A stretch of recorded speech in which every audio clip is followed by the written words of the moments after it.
Witam wszystkich w kolejnej rozmowie Gość PAFERE i znów tym razem mamy do czynienia z Michaiłem Swietowem. Hi everyone, thanks for having me yet again. So now I would like to talk with you about Russia. Yeah. What is the position of Russia in the world?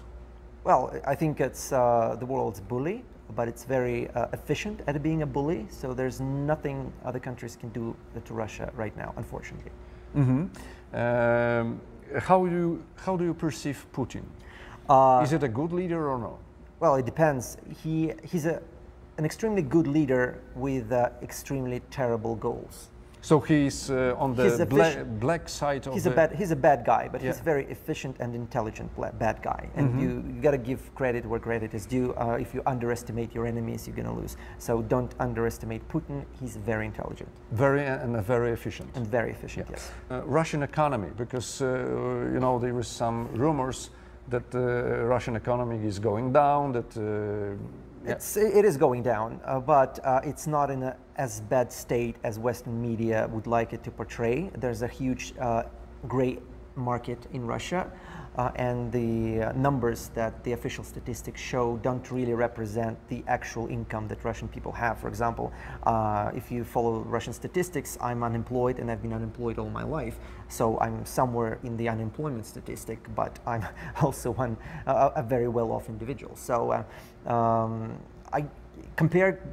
compared to Europe, obviously Russia is not well off, but it's not in a dire state at all at the moment. Okay, so you said that Putin is very smart as far as external policy and internal policy is concerned, and is it smart as far as economy is concerned? To a degree. He's been listening to the right people for the longest time. It's changing right now, it's getting to the worse, but he completely evaded the economic crisis of 2008.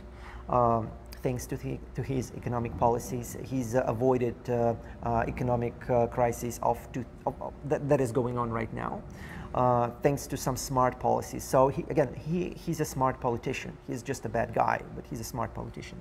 Okay, so we have a feeling in Europe that Russia is a big threat for the world. I think there's two sides to it. Russia is a threat because Russia, well, not Russia, Putin's Russia, let's put it that way, because Putin thrives on chaos. And everywhere where he can seed chaos, he will, because like a quote from Game of Thrones, you know, chaos is a ladder. He obviously believes that and he acts accordingly. So he seeds chaos and he thrives on chaos. But what's the other part of the question? Is Russia a threat? Yeah, and because of that, he's a threat. But I also think that a threat of Russia has been slightly overblown because, well, you have China, which is much more powerful than Russia and can allow... Smarter? I'd say smarter, yes, economically smarter, definitely. No, but also with the tactics, you know, because I perceive Chinese that they say completely different things and they are doing what they want to do. Well, China is a much bigger threat than Russia, simply because they have much more resources, and you got to take that into account.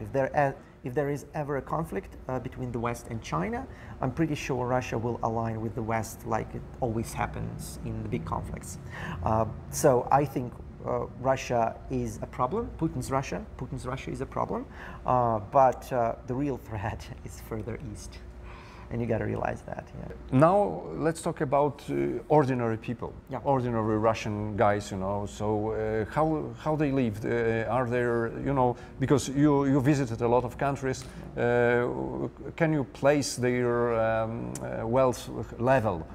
They are certainly they are lower than in the U.S., but of course it is lower than in the U.S. or in Europe. But again, it depends what city you take. Like if you talk about Moscow, Moscow is one of the richest cities in Europe, and if you ever been to Moscow, you know that. It's, I know that. It's wealthier. Than so I perceive Russia as you know, two main or maybe three main cities and the rest of the country. And the province. Yeah, Moscow and the rest of the country.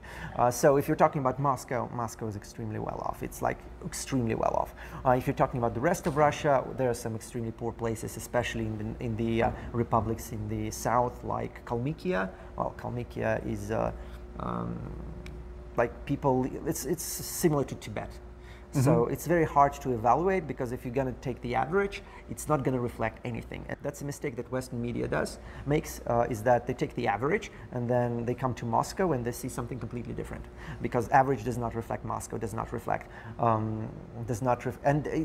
if you take the average, you don't have an adequate image of Moscow, neither of the poorest regions, because it's not reflective of anything, because there is no this average. There is this extremely rich Moscow, St. Petersburg and maybe Ekaterinburg, and then there is Kalmykia, which is way below anything you can imagine.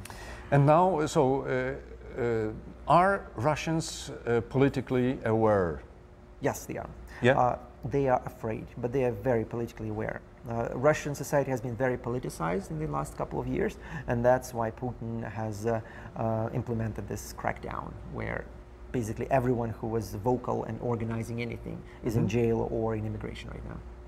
And now, can you say something about balance between mainstream media, which are guided for sure 100%, they are also very smart, they know how to make propaganda, as in every country, and your independent media, internet independent? There is no independent media in Russia anymore. There is Russian media and Western media, or at least Russian media that is stationed in the West. Like Meduza. Meduza is probably the main independent media outlet in Russia. There's also Media Zona. They are still based in Russia, but I think that's a question of a couple of months. But you are talking about broadcasting media, yes? No, I'm talking about internet media. There is no independent broadcast media at all, and it hasn't been.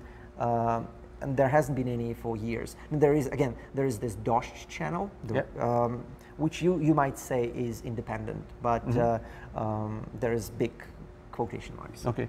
In Poland nowadays we have a lot of so-called independent televisions. So even one guy is setting up. You mean on YouTube? On YouTube. Oh yeah. Well, YouTube is different. Yes, YouTube is independent. There's a lot of personalities that emerged from YouTube. I'm one of them. And all that I did was possible thanks to YouTube. And the government right now is cracking out hard on everyone who has independent channel. Yeah, and the biggest case is with Yuri Kavansky. He was never doing politics.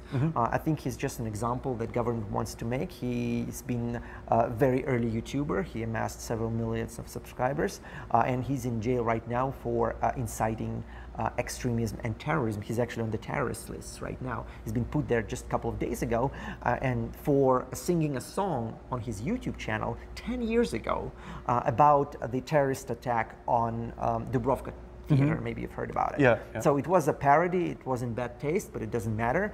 He's been in jail. He's been in jail for several months now. He's looking at 8 years sentence, and for a song that he sang 10 years ago. Just think about it. Incredible.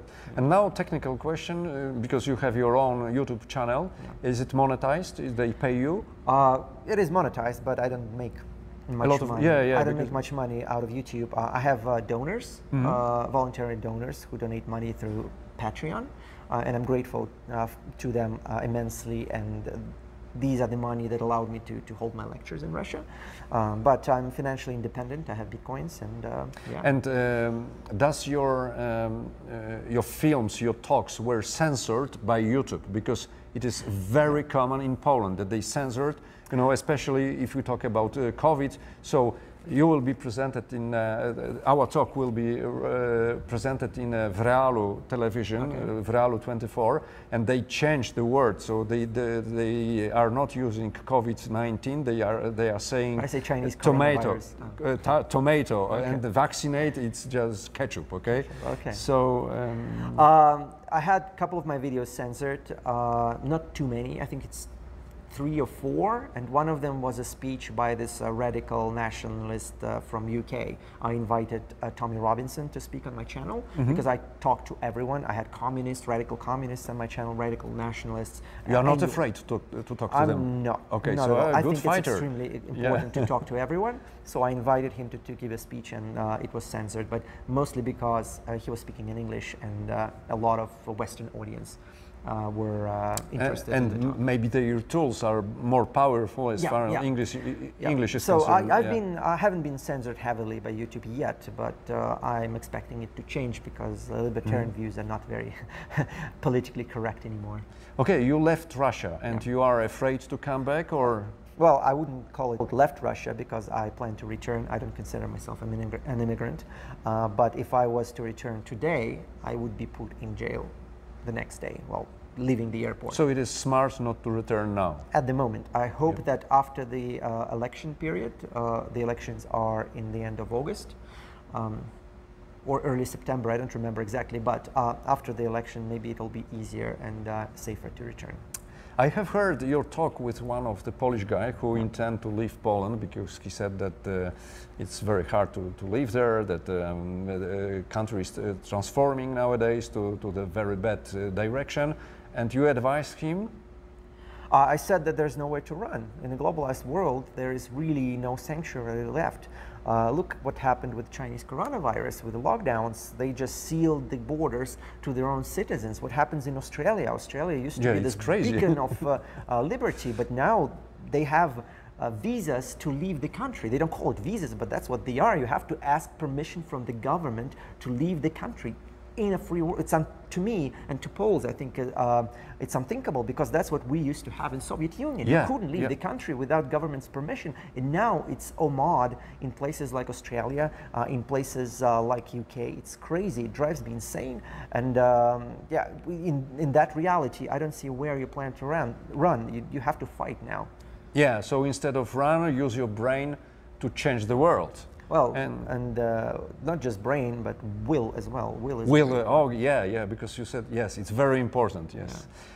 Thank you very much. We are finishing our talks here in the conference Liberty International. Yeah. And I wish you good luck. Thank you very much. I hope it's not the last time we meet. Yeah, I hope so. Yeah. Good luck. Thank you for watching. Do widzenia.